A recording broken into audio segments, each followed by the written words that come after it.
Ignore অৰ্থাৎ ইন্দিৰা গান্ধী যে ৰাষ্ট্ৰীয় বিশ্ববিদ্যালয়ৰ উদ্যোগত আয়োজন হোৱা এই পাঠ্যক্ৰম অনুষ্ঠানলৈ মই সমূহ ছাত্ৰ ছাত্ৰীক আদৰণি জনাইছোঁ। আজি আমাৰ এই পাঠ্যক্ৰমৰ বিষয়বস্তু আমি দুটা ভাগত বিভক্ত কৰিছোঁ। এটা হ'ল একচেটিয়া বজাৰ, দৰ আৰু উৎপাদন সিদ্ধান্ত। এই পাঠ্যক্ৰম আমাৰ আগৰ যি পাঠ্যক্ৰম আছিল তাৰ ক্ৰমশ, আৰু তাৰ পিছত আমি আলোচনা কৰিম অন্য এখন বজাৰৰ বিষয়ে, যাক আমি একাধিকাৰ প্ৰতিযোগিতামূলক বজাৰ বুলি ক'ব পাৰোঁ। আমি ইয়াৰ আগৰ পাঠ্যক্ৰমত একচেটিয়া বজাৰ, তাৰ দৰ আৰু উৎপাদন সিদ্ধান্ত সম্পৰ্কে কিছু আলোচনা কৰিছিলোঁ। আজি আমাৰ এই পাঠ্যক্ৰমত আমি তাৰ পৰৱৰ্তী যি পাঠ্যক্ৰম বিষয়বস্তু, যেনে একচেটিয়া বজাৰত যি দ্বিতীয় ভাৰসাম্য চৰ্ত, সেই সম্পৰ্কে আলোচনা কৰিম। ইয়াৰ আগৰ পাঠ্যক্ৰমত আমি একচেটিয়া বজাৰৰ যি প্ৰথম ভাৰসাম্য চৰ্ত, অৰ্থাৎ এজন একচেটিয়া ব্যৱসায়ীয়ে কি ধৰণে ভাৰসাম্যতা অৰ্জন কৰে। প্ৰথম চৰ্তটো আছিল যে যেতিয়া মুঠ ব্যয় আৰু মুঠ আয়, যাক আমি টোটেল ৰেভিনিউ আৰু টোটেল কষ্ট বুলি কোৱা হয়, তাৰ যেতিয়া ব্যৱধান বেছি হয়। সেই চৰ্তৰ বিষয়ে আমি ইতিমধ্যে আলোচনা কৰিছিলোঁ। আৰু দ্বিতীয় ভাৰসাম্য চৰ্তটো হৈছে প্ৰান্তিক আয় আৰু প্ৰান্তিক ব্যয়ৰ সমতা, আৰু তাৰ দ্বিতীয়টো হৈছে প্ৰান্তিক ব্যয় ৰেখাই প্ৰান্তিক আয় ৰেখাক তলৰ পৰা ছেদ কৰিব লাগিব। ইয়াক প্ৰান্তিক আয় আৰু প্ৰান্তিক ব্যয় চৰ্ত বুলিও কোৱা হয়। অৰ্থাৎ যেতিয়া একচেটিয়া ব্যৱসায়ীজনে দ্বিতীয় ভাৰসাম্যৰ চৰ্ত অনুসাৰে ভাৰসাম্যতা অৰ্জন কৰিব, সেই বিন্দুত য'ত প্ৰান্তিক আয় আৰু প্ৰান্তিক ব্যয়, অৰ্থাৎ মাৰ্জিনেল ৰেভিনিউ আৰু মাৰ্জিনেল কষ্ট ইকুৱেল হ'ব, সমান হ'ব। আৰু দ্বিতীয়তে প্ৰান্তিক ব্যয় ৰেখাই প্ৰান্তিক আয় ৰেখাক তলৰ পৰা ছেদ কৰিব লাগিব। এতিয়া প্ৰান্তিক ব্যয় ৰেখাই প্ৰান্তিক আয় ৰেখাক কিয় তলৰ পৰা ছেদ কৰিব লাগে, এই সম্পৰ্কে আমি পূৰ্ণ প্ৰতিযোগিতামূলক বজাৰ আৰু ইয়াৰ আগৰ একচেটিয়া বজাৰৰ পাঠ্যক্ৰমত আমি বিশদভাৱে আলোচনা কৰিছিলোঁ। এই প্ৰান্তিক আয় আৰু প্ৰান্তিক ব্যয়ৰ যিটো সমতা, তাক আৱশ্যকীয় চৰ্ত অৰ্থাৎ নেচেচাৰী কণ্ডিশ্যন বুলি কোৱা হয়। আৰু প্ৰান্তিক ব্যয় ৰেখাই প্ৰান্তিক আয় ৰেখাক তলৰ পৰা ছেদ কৰা যিটো চৰ্ত, ইয়াক কোৱা হয় সাফিচিয়েণ্ট কণ্ডিশ্যন অৰ্থাৎ পৰ্যাপ্ত চৰ্ত বুলি কোৱা হয়। এতিয়া এই চৰ্ত অনুসৰি আমি ভাৰসাম্যতা আমি দুটা ভাগত আলোচনা কৰিব পাৰোঁ: হ্ৰস্বকালীন ভাৰসাম্যতা আৰু দীৰ্ঘকালীন ভাৰসাম্যতা। হ্ৰস্বকালীন ভাৰসাম্যতাত এজন একচেটিয়া ব্যৱসায়ীয়ে তিনিটা সম্ভাৱনীয়তাৰ মুখামুখি হয়, যেনে অস্বাভাৱিক লাভ, স্বাভাৱিক লাভ আৰু লোকচান। এটা প্ৰশ্ন হ'ল যে এজন একচেটিয়া ব্যৱসায়ীয়ে কেতিয়া অস্বাভাৱিক লাভ অৰ্জন কৰিব? এজন একচেটিয়া ব্যৱসায়ীয়ে অস্বাভাৱিক লাভ অৰ্জন কৰিব সেইটো বিন্দুত, যিটো বিন্দুত ভাৰসাম্য বিন্দুত দৰ অৰ্থাৎ বস্তুৰ দাম গোটেই প্ৰতি যিটো গড়, যিটো দৰ বুলি কোৱা হয়, অৰ্থাৎ গড় আয় বুলি কোৱা হয়, সি গড় ব্যয়তকৈ যেতিয়া অধিক হয়। অৰ্থাৎ গড় ব্যয়তকৈ অধিক হ'লে অস্বাভাৱিক এইকাৰণেই কোৱা হয়, যেতিয়া আমি গড় ব্যয় আমি নিৰূপণ কৰিম। গড় ব্যয়ক স্বাভাৱিক লাভ ইতিমধ্যে অন্তৰ্ভুক্ত কৰা হৈছে। কাৰণ যেতিয়া আমি ব্যয় কাক কয় বুলি আলোচনা কৰিলে, ব্যয় হৈছে উৎপাদন কাৰ্যত বহন কৰা সকলোবিলাক এক্সপেণ্ডিচাৰ, সকলোবিলাক ব্যয়। যেনে আমি কোৱা হয় যে শ্ৰমিকৰ মজুৰি, ঠিক সেইধৰণে ভূমি মূল্য, খাজনা, মূলধনৰ মূল্য, সুদ বুলি কোৱা হয়, আৰু অৰ্গেনাইজেশ্যনৰ যিটো মূল্য প্ৰফিট, অৰ্থাৎ যাক লাভ বুলি কোৱা হয়। অৰ্থাৎ যেতিয়া আমি ব্যয় আমি নিৰূপণ কৰিম বা ব্যয় আমি উলিয়াব বিচাৰোঁ, ব্যয় গণনা কৰিম, ব্যয় গণনা কৰিলে তাত এটা লাভৰ অংশ, ইতিমধ্যে অংশক আমি তাক অন্তৰ্গত কৰা হয়। গতিকে যদি বস্তুৰ দৰটো গড় ব্যয়তকৈ বেছি হয়, তেতিয়া প্ৰতিষ্ঠানখনে অস্বাভাৱিক লাভ অৰ্জন কৰে। আৰু যদি বস্তুৰ দৰ বা দাম যদি গড় ব্যয়ৰ সমান হয়, তেতিয়া স্বাভাৱিক লাভ। আৰু বস্তুৰ দৰ যদি গড় ব্যয়তকৈ কমি যায়, তেতিয়া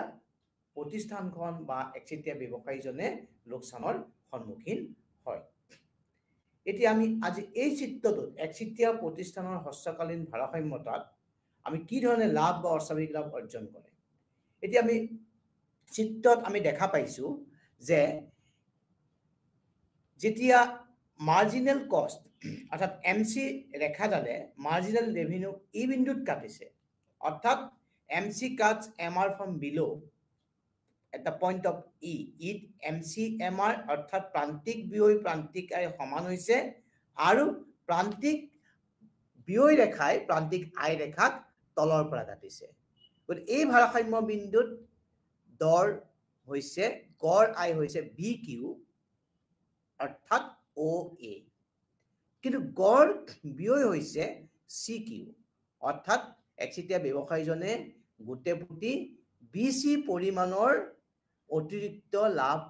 অৰ্জন কৰিছে এটা মুঠ লাভ হ'ব BC পূৰণ OQ এটা BC যদি আমি 2 টকা বুলি ধৰো OQ যদি আমি 10 টা সামগ্ৰী বুলি ধৰো তা 2 পূৰণ 10 অৰ্থাৎ 20 হ'ব ABCD এইটো হৈছে প্ৰতিষ্ঠানখনৰ অস্বাভাৱিক লাভ কি ধৰণে মানে একচিটিয়া ব্যৱসায়ী প্ৰতিষ্ঠানখনে একচিটিয়া ব্যৱসায়ী প্ৰতিষ্ঠানখনে অস্বাভাৱিক লাভ অৰ্জন কৰে এই চিত্ৰটোৱে তাকে প্ৰতিপন্ন কৰিছে এই দ্বিতীয় চিত্ৰত হৈছে নৰ্মেল প্ৰফিট যাক আমি স্বাভাৱিক লাভ বুলি কোৱা হৈছে ইয়াত দেখা গৈছে যে এই মাৰ্জিনেল কষ্ট ৰেখাডালে ই বিন্দুত কাটিছে ই হৈছে ভাৰসাম্য বিন্দু আৰু ইয়াত দেখা গৈছে যে এই এসি ৰেখাডাল এসি কাৰ্ভডাল এৰ লগত টেনজেন্ট হৈছে এই বিন্দুটোত অৰ্থাৎ স্পৰ্শক হৈছে অৰ্থাৎ আমি গম পাইছো যে যেতিয়া এই দৰ হৈছে পি এই দৰ সমান যিটো গড় আয় এই গড় আয়ৰ লগত গড় বিয়ৰ সমতা স্থাপন হৈছে গতিকে প্ৰতিষ্ঠানখনে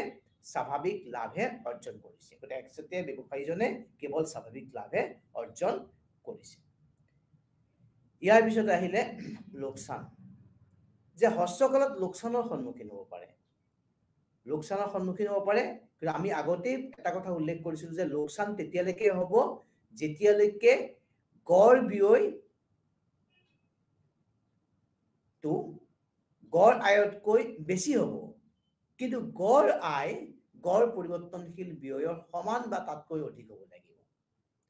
তাতকৈ কমি গ'লে প্ৰতিষ্ঠানখনে বন্ধ কৰি দিব কিন্তু যেতিয়ালৈকে গড় আয় মানে হ'ল গড় পৰিৱৰ্তনশীল বিয়য় আৰু গড় স্থিৰ বিয়য়ৰ যোগফল গতিকে প্ৰতিষ্ঠানখনে যেতিয়ালৈকে লোকচান হলেও যিবিলাক পৰিৱৰ্তনশীল বিয়য়বিলাক যদি তেওঁলোকে এডজাষ্ট কৰিব পাৰে বা পৰিৱৰ্তনশীল বিয়য়বিলাক যদি তেওঁলোকে উলিয়াব পাৰে বা সেই বিয়য় যদি তেওঁলোকে বহন কৰিব পাৰে তেতিয়াহ'লে প্ৰতিষ্ঠানখনে হ্ৰস্বকালত লোকচানৰ সন্মুখীন হ'লে একচিটিয়া ব্যৱসায়ী প্ৰতিষ্ঠানে উৎপাদন কাৰ্য কৰিব এইটো আশাত যে ভৱিষ্যতে তেওঁলোকে লাভ কৰিব গতিকে এই চিত্ৰত দেখা পোৱা গৈছে যে গড় বিয়য় হৈছে বি বিন্দুৱে গড় বিয়য় বুজাইছে অৰ্থাৎ যাক আমি OP ড্যাশ বুলি ক'ব পাৰো গড় বিয়য় OP ড্যাশ কিন্তু গড় আয় হৈছে OP এই বিন্দুৰ সমান কৰি লোৱা হৈছে অৰ্থাৎ গড় আয় গড় বিয়য়তকৈ কমিছে গতিকে প্ৰতিষ্ঠানখনে P ড্যাশ BAP অৰ্থাৎ এই প্ৰতিষ্ঠানখনে লোকচানৰ সন্মুখীন হৈছে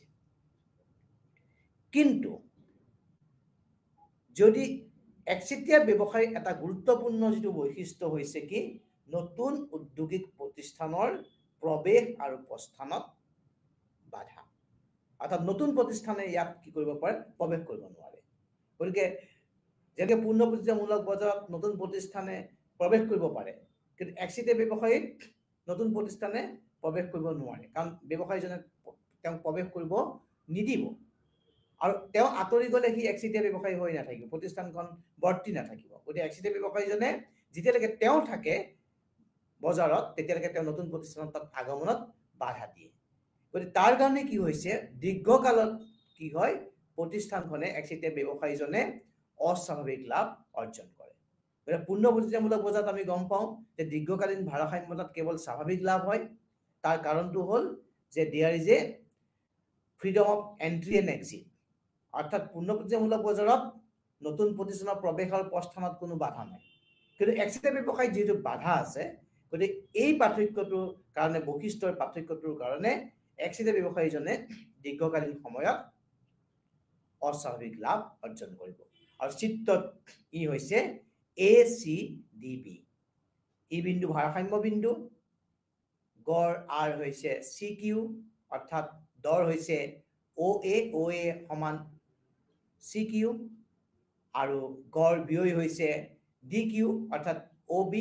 গতিকে প্ৰতিষ্ঠানখনে CD পৰিমাণৰ অস্বাভাৱিক লাভ গোটেই অৰ্জন কৰিছে আৰু মুঠ অস্বাভাৱিক লাভ হৈছে ACBD এইটো হৈছে মুঠ অস্বাভাৱিক লাভ এতিয়া আহিল পূৰ্ণ প্ৰতিযোগিতামূলক বজাৰ আৰু একচিটিয়া বজাৰৰ মাজত কিছুমান পাৰ্থক্য যেনেকৈ পূৰ্ণ প্ৰতিযোগিতামূলক বজাৰত অসংখ্য ক্ৰেতা আৰু বিক্ৰেতা থাকে একচিটিয়া বজাৰত কেৱল একক বিক্ৰেতা মানে এজনেই বিক্ৰেতা থাকে সেইকাৰণে কোৱা হ'ল একচেটিয়া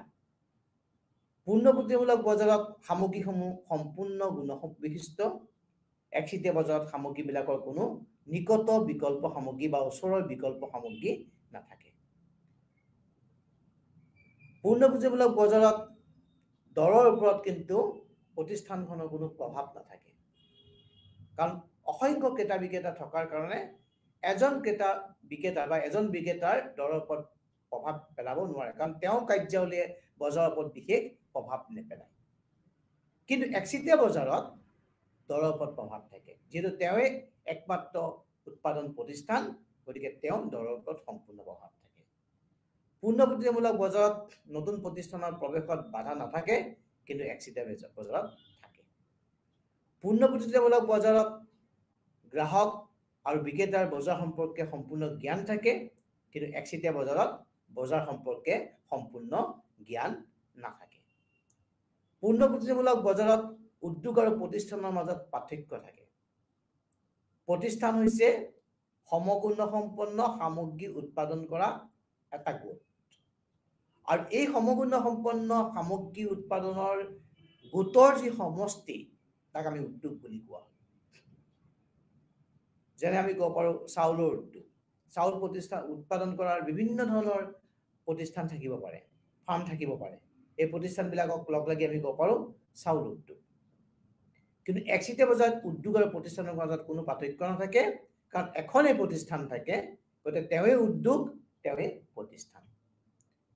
পূৰ্ণ প্ৰতিযোগিতামূলক বজাৰত দীৰ্ঘকালীন সময়ত কেৱল স্বাভাৱিক লাভ উপাৰ্জন কৰে আৰু ইতিমধ্যে আমি কৈ আহিছোঁ যে একচিটিয়া বজাৰত দীৰ্ঘকালীন সময়ত অস্বাভাৱিক লাভ উপাৰ্জন কৰে এয়া হ'ল পূৰ্ণ প্ৰতিযোগিতামূলক বজাৰ আৰু একচিটিয়া বজাৰৰ মাজত থকা কিছু বিশেষ পাৰ্থক্য এতিয়া আমি আহিম এক গুৰুত্বপূৰ্ণ একচিটিয়া ব্যৱসায়ী এক প্ৰকাৰ যাক আমি কোৱা হয় বিভেদীকৃত একচিটিয়া ব্যৱসায়ী বা দৰ বিভেদীকৰণ বুলি কোৱা হয় যাক ইংৰাজীত কোৱা হয় প্ৰাইচ ডিস্ক্ৰিমিনেশ্যন না প্ৰশ্ন হ'ল প্ৰাইচ ডিস্ক্ৰিমিনেশ্যন কিয় হয় বা কাক কোৱা হয় দৰ বিভেদীকৰণ মানে কি বা দৰ বিভেদীকৰণ বা পাৰ্থক্যকৰণ মানে কাক কোৱা হয় পৃথকীকৰণ মানে কাক কোৱা হয় যে যিহেতু একচিটিয়া ব্যৱসায়ীজনে এখনেই প্ৰতিষ্ঠান থাকে এটা সামগ্ৰী উৎপাদন কৰে গতিকে তেওঁ কি কৰা হয় কেতিয়াবা দেখা যায় যে সেই সামগ্ৰীটো বিভিন্ন মানে গ্ৰাহকক বিভিন্ন দৰত বিক্ৰী কৰিব পাৰে অৰ্থাৎ তেওঁ গ্ৰাহকৰ মাজত বিভেদীকৰণ কৰিব পাৰে দৰৰ ক্ষেত্ৰত দৰ আৰু উপৰ ক্ষেত্ৰত তেনে প্ৰতিষ্ঠানক আমি কোৱা হয় দৰ বিভেদীকৃত বা দৰ বিভেদীকৰণ কোনো প্ৰতিষ্ঠানে কোনো সামগ্ৰীৰ বাবদ বেলেগ উপভোক্তাৰ পৰা বেলেগ দৰ যেতিয়া গ্ৰহণ কৰা হয় তেনে ব্যৱস্থাক দৰ বিভেদীকৰণ বুলি কোৱা হয় আৰু তেনে ক্ষেত্ৰত ইয়াক কোৱা হয় ডিস্ক্ৰিমিনেটিং মনোপলি দৰ বিভেদীকৃত একচিটিয়া ব্যৱসায়ী বুলি কোৱা হয় বা একচিটিয়া প্ৰতিষ্ঠান বুলি উৎপাদন প্ৰতিষ্ঠান বুলি কোৱা হয় আমি সততে আমি দেখা পাওঁ জেনেৰেলি সাধাৰণতে দেখা পাওঁ যে কেতিয়াবা এজন ডক্টৰে তেওঁ চিনাকি বা তেওঁ সম্বন্ধীয় লোকৰ পৰা তেওঁ যিটো মাচুল কমকৈ ল'ব পাৰে বা তেওঁ অচিনাকিজনৰ পৰা বেছিকৈ ল'ব পাৰে কাৰণ সম্বন্ধত থাকিলে কিছু ক্ষেত্ৰত তেওঁ কম মাচুল ল'ব পাৰে তেতিয়া তেওঁ কোৱা হ'ব দৰ বিভেদীকৃত ঠিক সেইদৰে আমি ইলেক্ট্ৰিচিটি বা বিদ্যুতৰ বিভিন্ন একেকৰ বাবে যেতিয়া আমি বিভিন্ন দৰ প্ৰয়োগ কৰোঁ যে এটা ৰেঞ্জৰ কাৰণে আমি ধৰোঁ যে 1 ইউনিটৰ পৰা 20 ইউনিটৰ কাৰণে প্ৰতি গোটে যি 2 টকা হয় আৰু 20 ইউনিটৰ ওপৰত যেতিয়া হয় তাক যে আমি প্ৰতি উতে 2.5 টকা বুলি কোৱা হয় তেতিয়া তাক কোৱা হয় দৰ বিবিধীকৰণ ঠিক সেইধৰণে আমি ক'ব পাৰো যে আমি যে ৰেল যাত্ৰা কৰোতে যেতিয়া আমি দেখা পোৱা যায় যে ৰেল যাত্ৰাত আমি বিভিন্ন গ্ৰাহকৰ পৰা জেনেৰেলৰ কাৰণে সাধাৰণ শ্ৰেণীৰ কাৰণে বেলেগ লোৱা হয় শয়ন কক্ষ থকা বিলাকৰ কাৰণে আমি বেলেগ লোৱা হয় সিটিংৰ কাৰণে বহি যোৱা আসনৰ কাৰণে দিয়াৰ কাৰণে আমি বেলেগ লোৱা হয় শীতলীকৰণ যাক দবা বুলি কোৱা হয় তাৰ কাৰণে বেলেগ লোৱা হয় দৰ গ্ৰহণ কৰা হয় তেতিয়া তাক কি বুলি কোৱা হয় দৰ বিবিধীকৰণ বুলি কোৱা হয় প্ৰফেসৰ এ.চি. পিগুৱে তেখেতৰ দ্য ইকনমিক্স অফ ৱেলফেয়াৰ এই গ্ৰন্থখনত 1920 চনত তেওঁ তিনিটা দৰ বিবিধীকৰণৰ মাত্ৰাৰ কথা কৈছে প্ৰথম মাত্ৰা দ্বিতীয় মাত্ৰা তৃতীয় মাত্ৰা first degree price discrimination second degree price discrimination আৰু থাৰ্ড ডিগ্ৰী প্ৰাইস ডিসক্ৰিমিনেশন এটা কথা হল প্ৰথম ডিগ্ৰী প্ৰাইস ডিসক্ৰিমিনেশন কাক কোৱা হয় প্ৰথম ডিগ্ৰী মানে আমি জানো যে কেতিয়াবা আমি যেতিয়া বজাৰত যাওঁ কোনো এটা সামগ্ৰী কিনিবৰ কাৰণে তেতিয়া আমি এটা দৰ ভাবি যাওঁ যে মই সামগ্ৰীটোৰ কাৰণে অতি বেছি 10 টকা দিবলৈ ইচ্ছুক সেইটো মোৰ কোৱা হয় আকাংক্ষিত দৰ বুলি কোৱা হয় যাক ইংৰাজীত কোৱা হয় এক্সপেক্টেড প্ৰাইস এতিয়া মই 10 টকা ভাবিছো এতিয়া ব্ৰিকেটাই যদি মোক 10 টকা দৰতে বিক্ৰী কৰিছে বেলেগ এজন গ্ৰাহক আছে তেওঁ ভাবিছে যে দৰটো 8 টকা তেওঁ পা 8 টকাই সংগ্ৰহ কৰিব কোনবা ভাবিব পাৰে যে দৰটো 15 টকা তেওঁ পা 15 টকাই সংগ্ৰহ কৰিব তো তেনে ক্ষেত্ৰত ইয়াক কোৱা হয় ফাৰ্স্ট ডিগ্ৰী প্ৰাইস ডিসক্ৰিমিনেশন বা প্ৰথম মাত্ৰা দৰ বিবিধীকৰণ বুলি কোৱা হয় অৰ্থাৎ এই প্ৰথম মাত্ৰা দৰ বিবিধীকৰণত কোনো ভোক্তাৰ উদ্দিষ্ট বা কনজিউমাৰ সাৰপ্লাস নাথাকে ভোক্তাৰ উদ্দিষ্ট কাক কোৱা হয় ভোক্তাৰ উদ্দিষ্ট হল যেতিয়া আমি ভবা দৰতকৈ বা আমি যিটো দৰ এক্সপেক্ট কৰো আমাৰ যিটো এক্সপেক্টেড প্ৰাইস সেই এক্সপেক্টেড প্ৰাইসতকৈ যদি একচুয়াল প্ৰাইসটো কমি যায় আমি এক সন্তুষ্টি লাভ কৰো মই ভাবিছো যে মই 100 টকা দিবলৈ ইচ্ছুক তো সেই সামগ্ৰীটো যদি মই 80 টকাত মই লাভ কৰিব পাৰো 20 টকা হল মোৰ কাৰণে উদ্দিষ্ট যাক ইংৰাজীত কোৱা হয় কনজিউমাৰ সাৰপ্লাস কিন্তু প্ৰথম মাত্ৰা প্ৰাইস ডিসক্ৰিমিনেশনত বা দৰ বিবিধীকৰণত এই কনজিউমাৰ সাৰপ্লাস বা যি ভোক্তাৰ উদ্দিষ্ট বুলি কোৱা হয় তাৰ কোনো সুবিধা নাথাকে সেই কাৰণে প্ৰথম মাত্ৰাৰ যিটো প্ৰাইস ডিসক্ৰিমিনেশন বা দৰ বিবিধীকৰণক কোৱা হয় পাৰফেক্ট প্ৰাইস ডিসক্ৰিমিনেশন তাক কোৱা হয় পূৰ্ণ দৰ বিবিধীকৰণ এটা পূৰ্ণ দৰ বিবিধীকৰণ যদি আমাক যদি কোনোবাই সোধে আমি কাক কয় বুলি ক'ব গলে আমি কম যে যি দৰ বিবিধীকৰণ ব্যৱস্থাত এজন একচিটিয়া ব্যৱসায়ীয়ে গ্ৰাহকৰ পৰা তেওঁ আকাংক্ষিত দৰত সামগ্ৰী বিক্ৰী কৰে তেনে ব্যৱস্থাক প্ৰথম মাত্ৰাৰ প্ৰাইস ডিসক্ৰিমিনেশন বুলি কোৱা হয় সেই কাৰণে প্ৰথম মাত্ৰাৰ দৰ বিবিধীকৰণক সম্পূৰ্ণ বা পূৰ্ণ দৰ বিবিধীকৰণ বুলি কোৱা হয় অৰ্থাৎ পাৰফেক্ট প্ৰাইস ডিসক্ৰিমিনেশন এই দৰ বিবিধীকৰণ তেতিয়া উদ্ভৱ হয় যেতিয়া উৎপাদিত পণ্য অৰ্থাৎ সামগ্ৰীটোৰ প্ৰত্যেকটো এককৰ বাবে একেজন উপভোক্তাৰ পৰা একচিটিয়া প্ৰতিষ্ঠানতে বেলেগ বেলেগ মূল্য বিচাৰে এগৰাকী উপভোক্তাই উৎপাদিত দ্ৰব্যটোৰ এটা একৰ বাবদ দিবলৈ ইচ্ছুক হোৱা সৰ্বোচ্চমূলকে আৰক্ষিত দৰ বা ৰিজাৰ্ভেশন প্ৰাইস যাক আমি আকাংক্ষিত দৰ বুলি কোৱা হয় এটা পূৰ্ণ বিবিধীকৰণ একচিটিয়া প্ৰতিষ্ঠান এটাই পূৰ্ণ বিবিধীকৰণ বুলি এখানেই কোৱা হৈছে যে উৎপাদিত দ্ৰব্যটোৰ প্ৰত্যেকটো একৰ বাবদ আৰক্ষিত দৰ মানে আকাংক্ষিত দৰটো লয় গতিকে তাক কি বুলি কোৱা হয় প্ৰথম মাত্ৰাটো পূৰ্ণ দৰ বিবিধীকৰণ বুলিও কোৱা হয় কাৰণ মই ইতিমধ্যে কৈছো যে ইয়াত কোনো ভোক্তাৰ উদ্দিষ্টৰ সুবিধা নাথাকে অৰ্থাৎ there is no scope for consumer surplus কিন্তু এই প্ৰকাৰৰ দৰ বিবিধীকৰণৰ কাৰ্যকৰী কৰা বৰ অসুবিধাজনক কাৰণ জটিল এখানে কোৱা হৈছে যে উপভোক্তাজনৰ আকাংক্ষিত দৰ কি তাক নিৰ্বাচন কৰাটো সম্ভৱ নহয় বা ই এক জটিল প্ৰক্ৰিয়া এটা এই চিত্ৰটোত আমি দেখুৱাইছো ডি হৈছে চাহিদা ৰেখা ইয়াত যেতিয়া এজন গ্ৰাহকে OP দৰ দিব বিচাৰিছে OP দৰটো প্ৰদান কৰিব বিচাৰিছে তেওঁ OQ সামগ্ৰীৰ কাৰণে গতিকে OQ সামগ্ৰীত তেওঁ OP দৰতে বিক্ৰী কৰিছে গতিকে তাত কোনো তেওঁ কনজিউমাৰ সাৰপ্লাস নাথাকিব OQ1 টোৰ বাবে তেওঁ দিব বিচাৰিছে P1 তেওঁ P1 তে বিক্ৰী কৰিব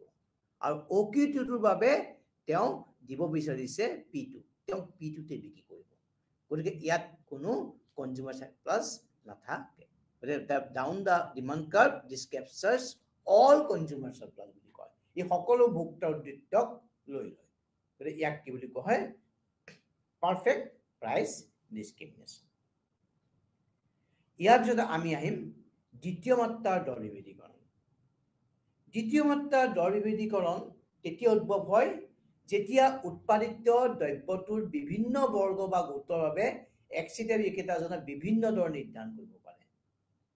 ইতিমধ্যে আমি উল্লেখ কৰিছিলো যে মাহেকীয়া বৈদ্যুতিক বিল দ্বিতীয় মাত্ৰাৰ দৰ বিভেদীকৰণৰ এক উৎকৃষ্ট উদাহৰণ আমাৰ যেতিয়া মাহেকীয়া বিদ্যুতৰ বিলখন আহে আমি যদি মন কৰো আমি তাত দেখা পাম যে ইউনিটৰ কিছুমান মাত্ৰা থাকে যে 100 ইউনিট বা 50 ইউনিটৰ কাৰণে প্ৰতি এককৰ মূল্য হ'ব ইউনিটৰ বা এককৰ মূল্য হ'ব সব ধৰা হওক 3 টকা বা 4 টকা তাৰ পিছত 100 পৰা সাপোজ ধৰা হওক 150 লৈকে বা 150 লৈকে বা 180 লৈকে দৰ হল এটো ঠিক আছে 180 পৰা তাৰ অতিৰিক্ত হলে দৰ হলে ইমান টকা তো তেনেকে ক্ষেত্ৰত কি হয় তাক দ্বিতীয় মাত্ৰাৰ দৰ বিভেদীকৰণ বুলি কোৱা হয় আমি এটা উদাহৰণ দিব পাৰো আৰু এটা যে দ্বিতীয় মাত্ৰাৰ দৰ বিভেদীকৰণত কি কৰা হয় যেতিয়া এজন উপভোক্তাই কোনোবা এটা সামগ্ৰীৰ কাৰণে সাপোজ ধৰা হওক 9 টকা দিব বিচাৰিছে কোনোবাই দিব বিচাৰিছে 10 টকা এজনে দিব বিচাৰিছে 11 টকা গতিকে এই তিনিজনৰ কাৰণে যেতিয়া 9 টকা দৰ লোৱা হয় অৰ্থাৎ তাত এটা গ্ৰুপ কৰা হয় এটা গোট কৰা হয় এই প্ৰথম গোটটোৰ পৰা 9 টকাত প্ৰতিটো সামগ্ৰীত বিক্ৰী কৰা হৈছে গতিকে এই ক্ষেত্ৰত কি হয় যিজন বিক্ৰেতাই বা যিজন বিক্ৰেতা নহয় গ্ৰাহক যিজন গ্ৰাহকে 9 টকা দিব বিচাৰিছে তেওঁৰ পৰা 9 টকাই লোৱা হৈছে যিজনে 10 টকা দিয়া হৈছে তেওঁৰ পৰা 9 টকা লোৱা হৈছে যিজনে 11 টকা দিব বিচাৰিছে তেওঁৰ পৰা 9 টকা লোৱা হৈছে গতিকে 11 টকা দিব বিচাৰিছে যেতিয়া 9 টকাত সামগ্ৰীটো পাব তেওঁ 2 টকা উদ্বৃত্ত যাক আমি কোৱা হয় কনজিউমাৰ সাৰপ্লাস ভোক্তা উদ্বৃত্ত লাভ কৰিব 10 টকা দিব বিচাৰজনে যেতিয়া 9 টকা সামগ্ৰী লাভ কৰিব তেওঁ 1 টকাৰ ভোক্তা উদ্বৃত্ত লাভ কৰিব আৰু 9 টকা দিব বিচাৰজনে 9 টকাত যেতিয়া সামগ্ৰী লাভ কৰিব তেওঁ ভোক্তা উদ্বৃত্ত লাভ নকৰে আকৌ ধৰা হওক এজন গ্ৰাহকে 9 টকা দিব বিচৰা নাই তেওঁ 8 টকা দিব বিচাৰিছে এজনে 7 টকা দিব বিচাৰিছে এজনে 6 টকা তো তেওঁলোকৰ কাৰণে দৰ হ'ব 6 টকা অৰ্থাৎ ইয়াত দ্বিতীয় মাত্ৰাৰ যি দৰ বিভেদীকৰণ দ্বিতীয় মাত্ৰাৰ দৰ বিভেদীকৰণত গ্ৰাহকসকলক কিছু কিছু গোটত ভাগ কৰি লোৱা হয় আৰু প্ৰতিটো গোটৰ একাংশ গ্ৰাহকে কি কৰে ভোক্তাৰ উদ্বৃত্ত লাভ কৰিবলৈ সক্ষম এই চিত্ৰটোত আমি দেখুৱাইছো যে যেতিয়া 3 টকা দৰ কৰা হৈছে 3 টকা দৰত P1 ভোক্তা উদ্বৃত্ত হৈছে কাৰণ 3 টকা দৰত ইয়াত চাহিদা ৰেখা ডিমান্ড কাৰ্ভ এমআৰ কাৰ্ভৰ কথা কোৱা নাই গতিকে যিসকল গ্ৰাহকে 3 টকা নহয় 4.5 টকা পৰা 3 টকা 50 পইচাৰ ভিতৰত দিব বিচাৰিছে 3 টকা 50 পইচা বা তাৰ ওপৰত তেওঁলোকৰ কাৰণে 3টা সামগ্ৰী বিক্ৰী কৰিছে আকৌ যিসকলে 3 টকা 50 পইচাৰ তলত কিন্তু তেওঁলোকে 2 টকা 50 পইচাৰ ওপৰত দিব বিচাৰিছে 2 টকা 50 পইচাৰ ওপৰত দিব বিচাৰিছে তেওঁলোকৰ কাৰণে বাকি 3টা সামগ্ৰী বিক্ৰী কৰা হৈছে ঠিক সেইদৰে যিসকলে 2 টকা 50 পইচাৰ তলত কিন্তু 2 টকা ওপৰত দিব বিচাৰিছে তেওঁলোকৰ কাৰণে 2 টকা দৰ নিৰ্ধাৰণ কৰা হৈছে আৰু তেওঁলোকে 2 টকা 50 পইচা তলত 2 টকাৰ ওপৰত 2 টকা দৰ কৰিলে তেওঁলোকৰ ভোক্তা উদ্বৃত্ত P2 অৰ্থাৎ তেওঁলোকৰ কাৰণে 6 বাকি 4টা সামগ্ৰী বিক্ৰী কৰা হৈছে গতিকে ইয়াত আমি দুটা revenue from block A block 2 and block 3 তিনটা গোটত আমি ভাগ কৰি লোৱা হৈছে এইটো হৈছে সেকেন্ড ডিগ্ৰী প্ৰাইস ডিস্ট্ৰিবিউশন যাক কোৱা হয় দ্বিতীয় মাত্ৰাৰ দৰ বিভেদীকৰণ এতিয়া আহিল তৃতীয় মাত্ৰাৰ দৰ বিভেদীকৰণ তৃতীয় মাত্ৰাৰ দৰ বিভেদীকৰণ কাক কোৱা হয় তৃতীয় মাত্ৰাৰ দৰ বিভেদীকৰণত তেতিয়া উদ্ভৱ হয় যেতিয়া এজন বিক্ৰেতাই বজাৰখনত দুটা বা ততোধিক উপভোক্তা গোটত ভাগ কৰি বিভিন্ন গোটৰ পৰা বেলেগ বেলেগ দৰ অৰ্থাৎ তৃতীয় মাত্ৰাৰ দৰ বিভেদীকৰণত একচিটিয়া ব্যৱসায়ীজনে বজাৰত দুটা বা তিনটা ভাগত বা তাতকৈ বেছি ভাগত বিভক্ত কৰে আৰু প্ৰতিটো ভাগৰ পৰা বেলেগ বেলেগ দৰত সামগ্ৰী লয় অৰ্থাৎ কাৰ্যৰ আজবাব পত্ৰ যোগতা ধৰণে এজন বিভিন্ন কাৰ্যৰ পৰা তেওঁ যোগান ধৰা আজবাব পত্ৰৰ ওপৰত বেলেগ বেলেগ দৰ ল'ব পাৰে এই তৃতীয় মাত্ৰাৰ দৰ বিভেদীকৰণ বিশেষকৈ কি কৰা হয় বজাৰক দুটা ভাগত বিভক্ত কৰা হয় ইলাষ্টিক মাৰ্কেট আৰু ইনইলাষ্টিক মাৰ্কেট স্থিতিস্থাপকতা গতিকে যিখন বজাৰত চাহিদা স্থিতিস্থাপকতা অধিক সেই বজাৰত কম দৰত আৰু যিখন বজাৰত চাহিদাৰ স্থিতিস্থাপকতা কম অৰ্থাৎ অস্থিতিস্থাপক তাত অধিক দৰত বিক্ৰী কৰা হয় অৰ্থাৎ বজাৰৰ চাহিদা বজাৰৰ স্থিতিস্থাপকতা বেলেগ হ'ব লাগিব তেতিয়া দৰ বিভেদীকৰণৰ সম্ভাৱনীয়তা বা কাৰ্যকৰী হ'ব আৰু এই ক্ষেত্ৰত উৎপাদিত সামগ্ৰী অন্য এজনে ক্ৰেতাক পুনৰ বিক্ৰী কৰিব নোৱাৰে যেতিয়া উৎপাদিত পণ্যৰ ক্ৰেতাই উৎপাদিত পণ্য অন্য এজন ক্ৰেতাক কেতিয়াও বিক্ৰী কৰিব এজন সাপোজ গ্ৰাহকে সেই সামগ্ৰী কিনি বেলেগ এজনক বিক্ৰী কৰিব নোৱাৰিব অৰ্থাৎ এই তৃতীয় মাত্ৰাৰ তৃতীয় মাত্ৰাৰ যিটো দৰ বিভেদীকৰণ এই দৰ বিভেদীকৰণৰ কাৰ্যকৰণৰ কাৰণে সাধাৰণতে আমি তিনটা বৈশিষ্ট্যৰ কথা দুটা বৈশিষ্ট্য বিশেষকৈ বৈশিষ্ট্য নহয় চৰ্ত হ'ব লাগিব যে বজাৰৰ স্থিতিস্থাপকতা বেলেগ বেলেগ হ'ব লাগিব দ্বিতীয়তে অস্থিতিস্থাপক বজাৰৰ পৰা স্থিতিস্থাপক বজাৰলৈ গ্ৰাহকৰ মুভমেন্ট হ'ব নালাগিব গতি কৰিব নোৱাৰিব আৰু বিক্ৰেতায়ো এখন বজাৰ সামগ্ৰী বেলেগ এখন সামগ্ৰীলৈ প্ৰেৰণ কৰিব পৰা হ'ব নালাগিব এতিয়া এই চিত্ৰত আমি দুখন মাৰ্কেটৰ কথা কৈছো এখন ইনইলাষ্টিক মাৰ্কেট আৰু এখন হ'ল ইলাষ্টিক মাৰ্কেট আৰু এই হ'ল কম্বাইন মাৰ্কেট ইনইলাষ্টিকত দেখা পোৱা গৈছে এই চাহিদা ৰেখাডাল AR স্থিতিস্থাপকতা কম ই বেছি ঢাল খোৱা আৰু ইলাষ্টিক মাৰ্কেটত চাহিদা স্থিতিস্থাপকতা বেছি অলপ হেলনীয়া কম হেলনীয়া কিন্তু ই অধিক হেলনীয়া আৰু এই AR আৰু AR1ৰ আমি যদি যোগ কৰোঁ দুইখন সামগ্ৰীৰ চাহিদা ৰেখা তেতিয়া আমি কম্বাইন চাহিদা ৰেখা ইয়াক লাভ কৰিছো আৰু এই কম্বাইন চাহিদা ৰেখাৰ আৰু এটা হ'ল MR কাৰ্ভ কম্বাইন প্ৰান্তিক আয় ৰেখা MC কাৰ্ভে মাৰ্জিনাল কষ্ট কাৰ্ভ ডালে Y2 বিন্দুত ইন্টাৰসেক্ট কৰিছে this is MC curve Y2 বিন্দুত ইন্টাৰসেক্ট কৰাৰ পিছত বজাৰ মুঠ বজাৰ সামগ্ৰী উৎপাদিত সামগ্ৰী হ'ব Q2 এটা Q2 সামগ্ৰী কিমান মাৰ্কেট 1ত বজাৰ 1ত বিক্ৰী কৰিব ইনইলাষ্টিক মাৰ্কেটত আৰু কিমান ইলাষ্টিক মাৰ্কেটত বিক্ৰী কৰিব সেই সম্পৰ্কে চাবৰ কাৰণে আমি চাব লাগিব যে এই MC কাৰ্ভ ডালে ইয়াৰ MR কাৰ্ভৰ কোট কাটিছে দ্বিতীয় বজাৰত Y1 বিন্দুত আৰু প্ৰথম বজাৰত Y বিন্দুত এটা প্ৰথম বজাৰত যেতিয়া Y বিন্দুত কাটিছে MC কাৰ্ভ ডালে এটো বিন্দু Y টো আমি ভাৰসাম্য বিন্দু বুলি ধৰি লওঁ এই ভাৰসাম্য বিন্দুত ইয়াৰ MC কাৰ্ভডাল এনেকুৱা হ'ব আপওয়াৰ্ড ৰাইজিং কিন্তু এই Y2 টো মাৰ্জিনাল কষ্টটো মাৰ্কেট 1 আৰু মাৰ্কেট 2 ইনইলাষ্টিক মাৰ্কেট আৰু ইলাষ্টিক মাৰ্কেট অস্থিতিস্থাপক বজাৰ আৰু স্থিতিস্থাপক বজাৰৰ কাৰণে একে থাকিব কাৰণ উৎপাদন কাৰ্য ইয়াতে হ'ব গতিকে এই Y2 বিন্দুটোত আমি যদি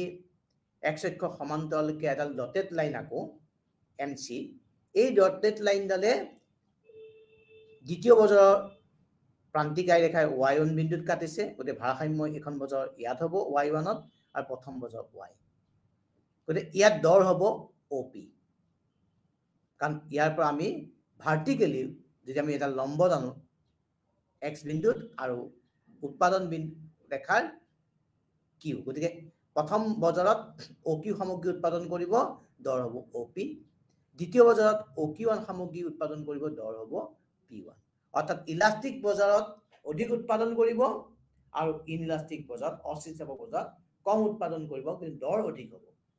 ইনইলাষ্টিক বজাৰত দৰ কিয় অধিক হ'ব? কাৰণ ইনইলাষ্টিক বজাৰ বা অস্থিতিস্থাপক বজাৰ সেইখন য'ত চাহিদা দৰৰ অনুসৰে পৰিৱৰ্তনৰ অনুপাত, চাহিদাৰ মানে দৰৰ চাহিদাৰ পৰিৱৰ্তনৰ অনুপাতটো দৰৰ পৰিৱৰ্তনৰ অনুপাততকৈ কম, আৰু ইলাষ্টিক মাৰ্কেটত চাহিদা পৰিৱৰ্তনৰ অনুপাত দৰৰ পৰিৱৰ্তনৰ অনুপাততকৈ অধিক, গতিকে অলপ দৰ যদি বৃদ্ধি কৰা হয় চাহিদাৰ অধিক পৰিৱৰ্তন হৈ যাব, গতিকে দৰ বেছি ল'ব নোৱাৰে ইলাষ্টিক মাৰ্কেটত। ইনইলাষ্টিক মাৰ্কেটত দৰ বেছি ল'ব পাৰে, অলপ দৰ বৃদ্ধি কৰিলে চাহিদাৰ ইমান পৰিৱৰ্তন নহয়। এই তৃতীয় মাত্ৰাত দৰ বিভেদীকৰণৰ এটা উদাহৰণ আছে, যাক আমি কোৱা হয়, বিশেষকৈ যাক আমি ক'ব পাৰোঁ প্ৰায়োগিক দিশ এটা কোৱা হয়, প্ৰায়োগিক এটা বিষয় হ'ল যাক কোৱা হয় ডাম্পিং। ডাম্পিং কেনেকুৱা এটা দৰ বিভেদীকৰণ? ডাম্পিং ব্যৱস্থাত বিশেষকৈ দেখা পোৱা যায় আন্তঃৰাষ্ট্ৰীয় বজাৰত। আন্তঃৰাষ্ট্ৰীয় বজাৰত এজন একচেটিয়া বজাৰে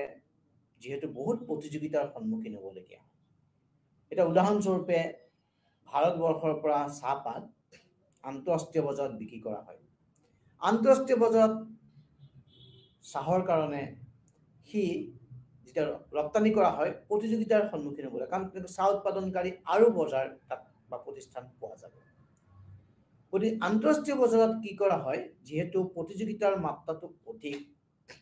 কম দৰত সামগ্ৰী বিক্ৰী কৰা হয়, কিন্তু ঘৰৰ যি ডমেষ্টিক মাৰ্কেটত অধিক দৰ লোৱা হয়। গতিকে ডাম্পিং ব্যৱস্থাত কোনোবা এটা সামগ্ৰী ঘৰুৱা বজাৰত অধিক দৰত আৰু আন্তঃৰাষ্ট্ৰীয় বজাৰত কম দৰত লোৱা হয়। এটা প্ৰশ্নটো হ'ল কিয়? এই কাৰণে লোৱা হয়, যিহেতু আন্তঃৰাষ্ট্ৰীয় বজাৰত যদি অধিক দৰত লোৱা হয় তেতিয়াহ'লে বজাৰত দৃষ্টি থাকিব নোৱাৰিব। কেতিয়াবা কেতিয়াবা আন্তঃৰাষ্ট্ৰীয় বজাৰত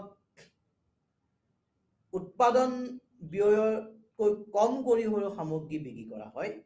কাৰণ মটিভ হৈছে, তাৰ অবজেক্টিভ হৈছে, লক্ষ্য হৈছে আন্তঃৰাষ্ট্ৰীয় বজাৰ দখল কৰা, তাত প্ৰতিযোগিতা বেছি। আৰু কেতিয়াবা সামগ্ৰী দৰ এনেধৰণে নিৰ্ধাৰণ কৰা হয় যে দৰ উৎপাদন ব্যয়তকৈ কমি যায়, অৰ্থাৎ লোকচানৰ সন্মুখীন হৈও আন্তঃৰাষ্ট্ৰীয় বজাৰত সামগ্ৰী বিক্ৰী কৰা হয়। কিন্তু যেতিয়া লোকচানৰ সন্মুখীন হৈও আন্তঃৰাষ্ট্ৰীয় বজাৰত সামগ্ৰী বিক্ৰী কৰা হ'ব, তেতিয়া বেলেগ আন্তঃৰাষ্ট্ৰীয় বজাৰৰ প্ৰতিষ্ঠানে যেতিয়া ইয়াত তিষ্ঠিব নোৱাৰিব, তেওঁলোকে যেতিয়া মাৰ্কেটটো বা বজাৰটো এৰি গুচি যাব, গুচি যোৱাৰ লগে লগে আন্তঃৰাষ্ট্ৰীয় বজাৰত এই সামগ্ৰীৰ দাম আমি আকৌ পুনৰ বৃদ্ধি কৰি দিলোঁ। এনে ব্যৱস্থাক ডাম্পিং বুলি কোৱা হয়, আৰু ই আমি আজিৰ আন্তঃৰাষ্ট্ৰীয় বজাৰৰ প্ৰেক্ষাপটত দেখিবলৈ পোৱা যায়। ই এক তৃতীয় মাত্ৰাৰ দৰ বিভেদীকৰণৰ এক উৎকৃষ্ট উদাহৰণ। এতিয়া আমি আহিম একচেটিয়া বজাৰৰ ক্ষমতা, তাৰ ধাৰণা আৰু পৰিমাপ কেনেকৈ কৰা। যিহেতু এজন একচেটিয়া ব্যৱসায়ী কেৱল এজনেই উৎপাদনকাৰী, গতিকে তেওঁ এজন উৎপাদনকাৰী হোৱাৰ কাৰণে তেওঁ উৎপাদন ব্যৱস্থা বা বিক্ৰী ব্যৱস্থাৰ ওপৰত তেওঁ সম্পূৰ্ণ কৰ্তৃত্ব আছে। গতিকে তেওঁ বজাৰলৈ সামগ্ৰী কিমান উলিয়াই দিব, কি দৰত কৰিব, তেওঁ সম্পূৰ্ণভাৱে তাক নিয়ন্ত্ৰণ কৰিব পাৰে। গতিকে একচেটিয়া যিটো ক্ষমতা, মনোপলি পাৱাৰ, এই ধাৰণাটো প্ৰতিষ্ঠান এখনৰ কোনো এবিধ সামগ্ৰী বজাৰলৈ বিক্ৰীৰ বাবে উলিয়াই দিয়া পৰিমাণ আৰু সামগ্ৰীবিধৰ দৰ নিৰ্ধাৰণৰ ক্ষেত্ৰত থকা সক্ষমতাৰ সৈতে জড়িত। আৰু এই অৰ্থত একচেটিয়া ক্ষমতাৰ যিটো মাত্ৰা, সেই মাত্ৰাটো একচেটিয়া প্ৰতিষ্ঠানখনে বজাৰলৈ বিক্ৰীৰ বাবে উলিয়াই দিয়া যোগান আৰু দৰ নিৰ্ধাৰণৰ ক্ষেত্ৰত কিমান পৰিমাণে নিজৰ কৰ্তৃত্ব সাব্যস্ত কৰিব পাৰে, অধিকাৰ সাব্যস্ত কৰিব পাৰে, তাৰ ওপৰত নিৰ্ভৰশীল। একচেটিয়াৰ যিটো ক্ষমতা তাৰ পৰিমাপ কৰিবৰ কাৰণে বহুত কেইটা পদ্ধতি আছে, বহুত কেইটা কৌশল আছে। তাৰ ভিতৰত লাৰ্নাৰ সূচক, যাক আমি লাৰ্নাৰ ইণ্ডেক্স বুলি কওঁ, দৰ বিভেদীকৰণৰ ভিত্তিত একচেটিয়া ক্ষমতাৰ পৰিমাপ, মুনাফাৰ হাৰৰ ভিত্তিত একচেটিয়া ক্ষমতাৰ পৰিমাপ, কেন্দ্ৰীকৰণ অনুপাত, যাক আমি কনচেন্ট্ৰেশ্যন ৰেচিঅ' বুলি কোৱা হয়, একচেটিয়া ক্ষমতাৰ পৰিমাপ কৰা হয় কনচেন্ট্ৰেশ্যন ৰেচিঅ', আৰু এটা হ'ল হাৰ্ফ-ফিন্ডাহল সূচক বা ইণ্ডেক্স, হাৰ্ফ-ফিন্ডাহল ইণ্ডেক্স আদি উল্লেখযোগ্য। আৰু এই দুটাৰ ভিতৰত আমি আজি আলোচনা কৰিম লাৰ্নাৰ সূচক আৰু মুনাফা হাৰৰ ভিত্তিত একচেটিয়া ক্ষমতাৰ পৰিমাপ সম্পৰ্কে আমি আলোচনা কৰিম।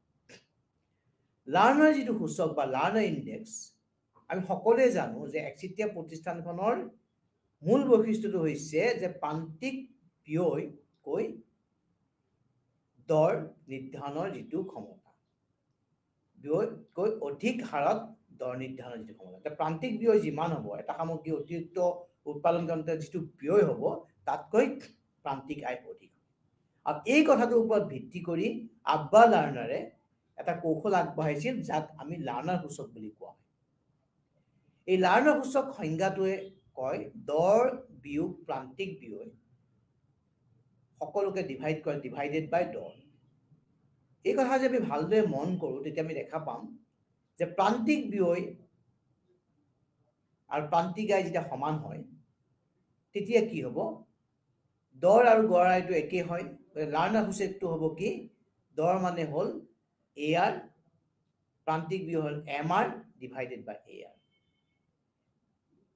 আৰু এই কথাটো কেৱল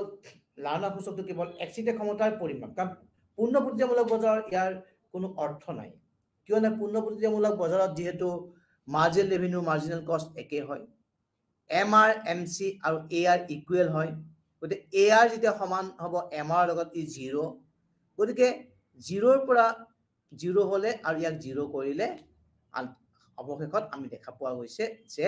পূৰ্ণ প্ৰক্ৰিয়ামূলক বজাৰত কোনো ক্ষমতা নাথাকে, একচেটিয়া ক্ষমতা নাথাকে। কিন্তু একচেটিয়া বজাৰত AR MRতকৈ বেছি। গতিকে AR যদি আমি 10 টকা ধৰোঁ, MR যদি আমি ধৰোঁ 5 টকা, 10 আৰু 5 টকা বাই 10 টকা, 0.5। তাৰমানে MRৰ যি ভেলুটো যেতিয়া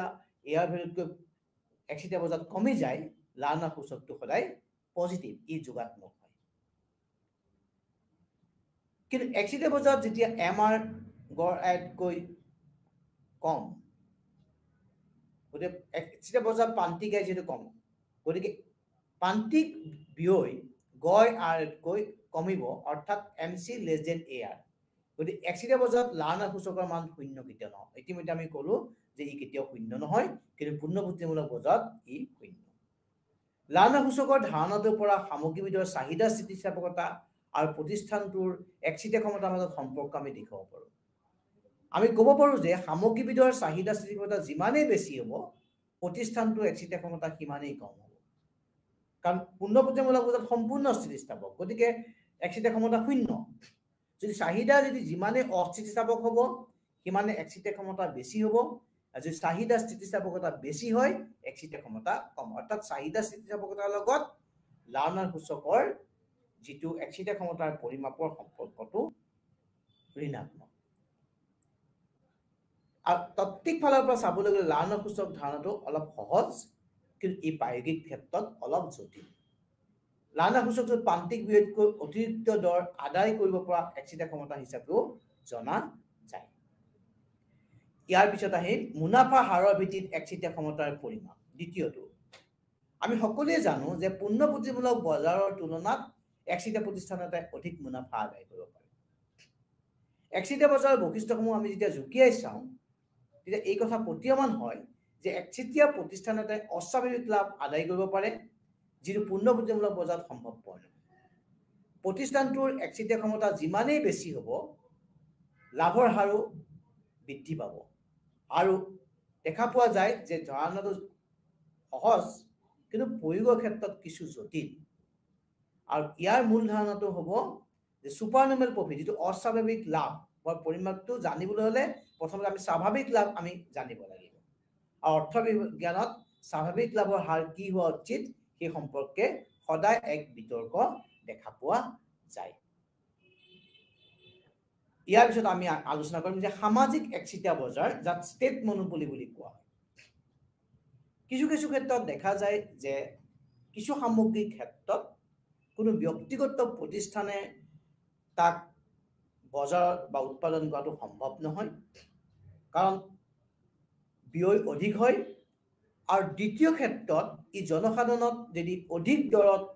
সামগ্ৰী যোগান ধৰা হয়, জনসাধাৰণে সেই সামগ্ৰী কিনিবৰ কাৰণে সক্ষম নহ'ব অধিক হাৰত, আৰু বেছি দৰত যদি সামগ্ৰী বিক্ৰী কৰা হয় তেতিয়াহ'লে ভোক্তাৰ যি কল্যাণ সেই কল্যাণ বাধাগ্ৰস্ত হ'ব। এতিয়া সামাজিক একচেটিয়া বজাৰ বুলি আমি ক'ব গ'লে দেখা পোৱা যায় ভাৰতবৰ্ষৰ ক্ষেত্ৰত যি ৰেলৱে উদ্যোগটো কোনে পৰিচালনা কৰে? চৰকাৰৰ দ্বাৰা। বা ইলেক্ট্ৰিচিটি, যে আমাৰ অসমৰ ক্ষেত্ৰত যেতিয়া কোৱা হয় APDCL অৰ্থাৎ ইলেক্ট্ৰিচিটিৰ যোগান কি কৰা হয়? চৰকাৰৰ দ্বাৰা কৰা হয়। কাৰণ এই ক্ষেত্ৰত কিয় ব্যক্তিগত প্ৰতিষ্ঠানৰ সম্ভৱ নহয়? কাৰণ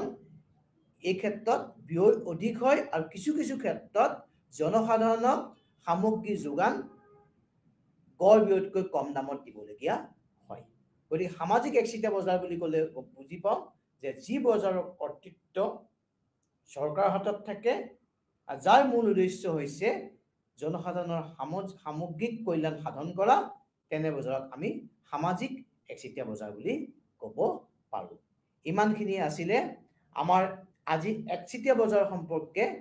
যি আমাৰ প্ৰথম পাঠ্যক্ৰমৰ ক্ৰমশ তাৰ আলোচনাৰ বিষয়ে আছিল। গতিকে ছাত্ৰ ছাত্ৰীসকলৰ যদি কিবা এই ক্ষেত্ৰত অসুবিধা হৈছে তেতিয়াহ'লে ছাত্ৰ ছাত্ৰীসকলে তেখেতসকলৰ পাঠ্যক্ৰম বা তেখেতসকলৰ নিজৰ শিক্ষাগুৰুসকলৰ লগত আলোচনা কৰি এই সম্পৰ্কে বিতংকে জানিব পাৰিব। এতিয়া আমি আহিম যে অন্য এটা প্ৰতিযোগিতামূলক বজাৰ, যাক একাধিকাৰ প্ৰতিযোগিতা বজাৰ বুলি কোৱা হয়। এতিয়া দেখা পোৱা গৈছে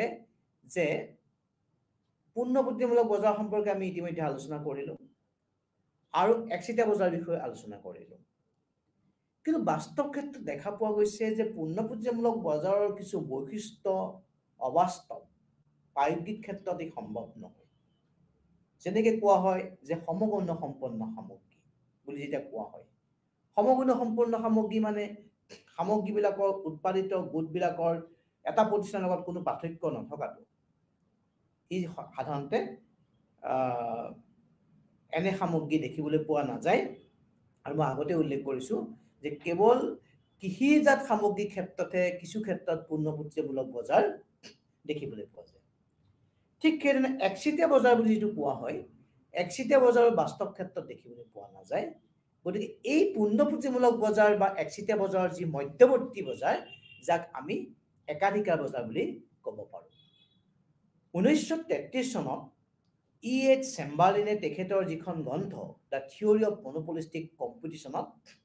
একাধিকাৰ প্ৰতিযোগিতামূলক বজাৰ এই ধাৰণাটো উলিয়াইছিল। আৰু সেই সময়তেই মিছেছ জোৱান ৰবিনছনে the economics of imperfect competition নামৰ যিখন গ্ৰন্থ তেখেতৰ, সেই গ্ৰন্থখনত অসম্পূৰ্ণ প্ৰতিযোগিতা ধাৰণাটো the economics of imperfect competition by Mrs Joan Robinson তেখেতে, আৰু চেম্বাৰলিনে তেখেতৰ থিয়ৰী অফ মনোপলিষ্টিক কম্পিটিশ্যন 1933 চনৰ গ্ৰন্থখনত একাধিকাৰ প্ৰতিযোগিতাৰ ধাৰণাটো, আৰু মিছেছ ৰবিনছনে জোৱান ৰবিনছনে অসম্পূৰ্ণ প্ৰতিযোগিতামূলক ধাৰণাটো উলিয়াইছিল। আৰু এই দুটা একচুৱেল চাব গ'লে ধাৰণা একেই, সেইকাৰণে এই দুইটাকে আমি একাধিকাৰ প্ৰতিযোগিতামূলক বজাৰ বুলি আমি আলোচনা কৰিম। এতিয়া একাধিকাৰ প্ৰতিযোগিতামূলক বজাৰ বুলিলে সেইটো বজাৰ গাঁথনিৰ কথা বুজোৱা হয় য'ত বহুতো প্ৰতিষ্ঠানে এনে উৎপাদিত সামগ্ৰী বিক্ৰী কৰে যিবিলাক খুব নিকট বিকল্প বা ওচৰ বিকল্প, কিন্তু একে সামগ্ৰী নহয়। অৰ্থাৎ একাধিকাৰ প্ৰতিযোগিতামূলক বজাৰ বুলি ক'লে আমি এনেকুৱা এখন বজাৰ বুজো, মনোপলিষ্টিক কম্পিটিশ্যন বুলি ক'লে, য'ত প্ৰতিষ্ঠানবিলাকে উৎপাদিত কৰা সামগ্ৰীবিলাকৰ মাজত কিছু সাদৃশ্য আছে, অৰ্থাৎ বিকল্প আছে, কিন্তু সামগ্ৰীবিলাক একে নহয়। অৰ্থাৎ গ্ৰাহকৰ ক্ষেত্ৰত তেওঁলোকৰ পচন্দৰ সমস্যা আহি পৰে। আৰু এনে বজাৰত একাধিকাৰ বজাৰত গ্ৰাহক আৰু বিক্ৰেতাৰ পৰিমাণো অসংখ্য, কিন্তু পূৰ্ণপৰ্যায়মূলক বজাৰৰ সমান অসংখ্য নহয়। আৰু এনে বজাৰত প্ৰতিষ্ঠানৰ মুক্ত প্ৰৱেশ প্ৰতিষ্ঠান থাকিব, যিটো আমি একচেটিয়া বজাৰত আমি দেখা পোৱা নাযায়। আৰু কিছু ক্ষেত্ৰত যিহেতু সামগ্ৰীবিলাকৰ উৎপাদিত সামগ্ৰীবিলাক অলপ পৃথক, এখন প্ৰতিষ্ঠানৰ বেলেগ এখন সামগ্ৰীৰ লগত উৎপাদন সামগ্ৰী পৃথক, ডিফাৰেঞ্চিয়েশ্যন বুলি কয়, ডিফাৰেঞ্চিয়েটেড। গতিকে একচেটিয়া বজাৰৰ ধৰণে উৎপাদনকাৰী তেওঁলোকৰ নিজৰ সামগ্ৰীৰ ওপৰত কিছু কৰ্তৃত্ব থাকিব। এতিয়া উদাহৰণস্বৰূপে আমি যেতিয়া ৰাতিপুৱা শুই উঠি যেতিয়া আমি দাঁত মৰ্জন কৰোঁ, দন্ত মৰ্জন কৰোঁ, বা আমি দাঁত ব্ৰাছ কৰোঁ, আমি বিভিন্ন ধৰণৰ টুথপেষ্ট ব্যৱহাৰ কৰোঁ। আমি যেনে দাঁতৰ সামগ্ৰী বিভিন্ন ধৰণৰ ব্যৱহাৰ কৰোঁ। আমি উদাহৰণস্বৰূপে হয়তো আমি কলগেট ব্যৱহাৰ কৰিব পাৰোঁ, কোনোবাই ব্যৱহাৰ কৰিব পাৰে পেপচোডেণ্ট ব্যৱহাৰ কৰিব পাৰে, কোনোবাই ব্যৱহাৰ কৰে ক্লোজআপ ব্যৱহাৰ কৰে। বিভিন্ন ধৰণৰ টুথপেষ্ট আজিকালি বজাৰত দেখিবলৈ পোৱা যায়, বা গা ধোৱা চাবোন বিভিন্ন ধৰণৰ দেখিবলৈ পোৱা যায়। ঠিক সেইধৰণে আমি যিবিলাক ডিটাৰজেণ্ট পাউডাৰ বিভিন্ন ধৰণৰ আমি দেখিবলৈ পোৱা যায়। কাপোৰ ধোৱা যিবিলাক পাউডাৰ, সাৰ্ফ এক্সেল, এৰিয়েল, টাইড, গতিকে এই সকলোবিলাক হৈছে একাধিকাৰ প্ৰতিযোগিতামূলক বজাৰৰ কিছু উদাহৰণ। গতিকে এই বজাৰৰ কিছুমান অভিধাৰণা আছে, কিছুমান স্বীকাৰ্য আছে। তাৰ প্ৰথম স্বীকাৰ্য হৈছে, ইতিমধ্যে আমি কৈ আহিছোঁ যে যথেষ্ট সংখ্যক বিক্ৰেতা আৰু ক্ৰেতা। একাধিকাৰ প্ৰতিযোগিতামূলক বজাৰৰ এইটো এটা প্ৰথম ধাৰণা। ইয়াত অসংখ্য প্ৰতিষ্ঠানৰ বিক্ৰেতাৰ উপস্থিতিয়ে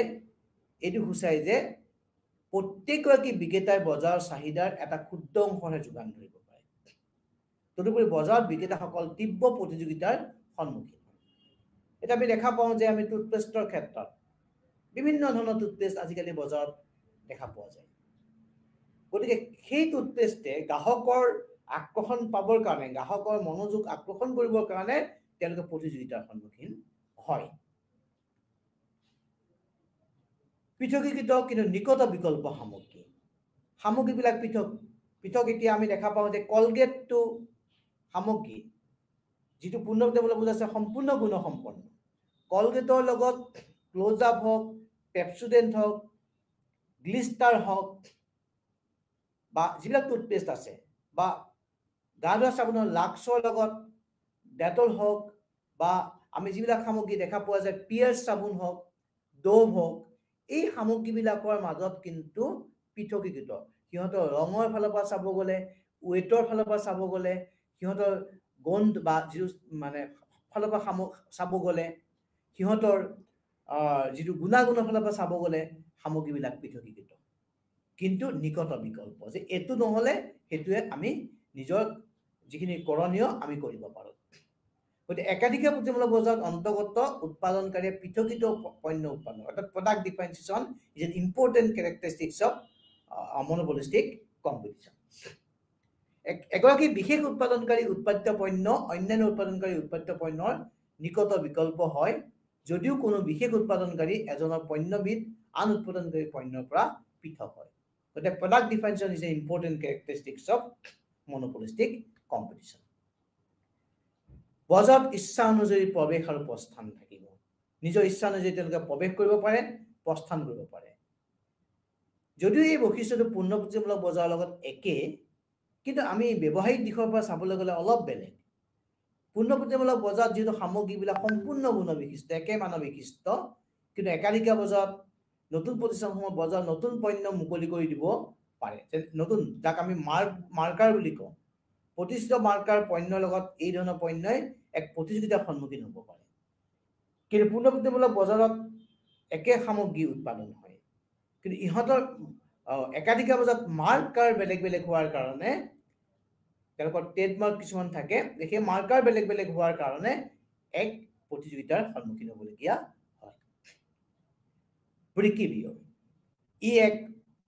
এক গুৰুত্বপূৰ্ণ বৈশিষ্ট্য পূৰ্ণপ্ৰযোজ্যমূলক বজাৰ হওক বা একচিটিয়া বজাৰত হয় কেৱল উৎপাদন ব্যয়ৰ কথা আমি আলোচনা কৰিছিলোঁ উৎপাদন ব্যয় মানে হ'ল যে সামগ্ৰীবিলাক উৎপাদন কৰোঁতে যিখিনি ব্যয় হয় যেনে উৎপাদনৰ মূল্য কেঁচা সামগ্ৰীৰ মূল্য কিন্তু এইখিনিতে আমি উল্লেখ কৰিব লাগিব পৰিবহণ যিটো ব্যয় পৰিবহণ ব্যয় মানে কেঁচা সামগ্ৰী অনা ব্যয় আৰু উৎপাদিত সামগ্ৰীটো উৎপাদনস্থলীৰ পৰা বজাৰলৈ অনাটো যিটো পৰিবহণ ব্যয় তাক কিন্তু উৎপাদন ব্যয় বুলি কোৱা হয় আমাক কেতিয়াবা সোধে প্ৰশ্ন যে পৰিবহণ ব্যয়টো বিক্ৰী ব্যয় নে উৎপাদন ব্যয় পৰিবহণ ব্যয়টো কিন্তু বিক্ৰী ব্যয় নহয় ই উৎপাদন ব্যয় মানে উৎপাদনৰ ব্যয় লগতে উৎপাদিত সামগ্ৰীটো বজাৰলৈ লৈ অহা যিটো ব্যয় তাক আমি উৎপাদন ব্যয় বিক্ৰী ব্যয় এক গুৰুত্বপূৰ্ণ বৈশিষ্ট্য বুলি আমি ক'ব পাৰোঁ কাৰণ উৎপাদিত সামগ্ৰীটো উৎপাদন কৰাৰ পিছত যিহেতু সামগ্ৰীবিলাক পৃথকীকৰণ ইয়াক বিক্ৰী কৰিবৰ কাৰণে গ্ৰাহকৰ মনোযোগ আকৰ্ষণ কৰিবৰ কাৰণে